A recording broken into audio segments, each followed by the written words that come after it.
Hi guys, this is Raghu and welcome back to my channel. Box office వద్ద సంక్రాంతికి second big movie జనవరి 12న భారీ అంచనాల మధ్య ప్రేక్షకుల ముందుకు రానే వచ్చింది. నటసింహం నందమూరి బాలకృష్ణ నటించిన లేటెస్ట్ మూవీ డాకు మహారాజ్ భారీ అంచనాల నడుమ గ్రాండ్గా రిలీజ్ అయి వరల్డ్ వైడ్గా అడ్వాన్స్ బుకింగ్స్లో మంచి జోరు మీదుండగా, బాలయ్య రీసెంట్ మూవీ భగవంత్ కేసరి కన్నా బెటర్గా బుకింగ్స్లో ప్రస్తుతం ట్రెండ్ కనిపిస్తూ ఉండగా, రిలీజ్ రోజు ముందు వరల్డ్ వైడ్గా సినిమా అడ్వాన్స్ బుకింగ్స్ 14 కోట్ల గ్రాస్ రేంజ్కి చేరువైంది.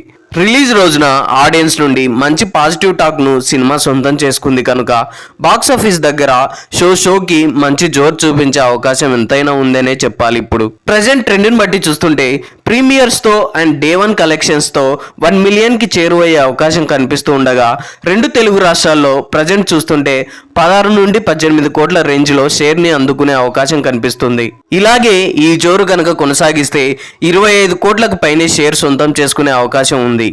మాస్ సెంటర్స్లో అలాగే సీడెడ్లో అనుకున్న రేంజ్లో పర్ఫామ్ చేస్తే సినిమా జోరు ఇంకా పెరిగే అవకాశం ఉంది.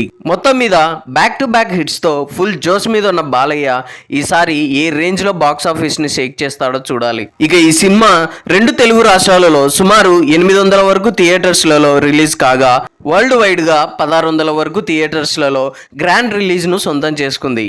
హ్యాట్రిక్ హిట్స్తో దుమ్ము లేపుతున్న బాలయ్య ఈసారి ఓపెనింగ్స్లో ఏ రేంజ్లో కుమ్మేస్తాడో చూడాలి. ఇక ఐ హోప్ ఈ రివ్యూ మీకు నచ్చింది అనుకుంటున్నాను. ఈ రివ్యూ మీకు నచ్చినట్లయితే వీడియోని లైక్, కామెంట్, షేర్ చేసి నా ఛానల్ని సబ్స్క్రైబ్ చేసుకోవడం మర్చిపోకండి. Thanks for watching.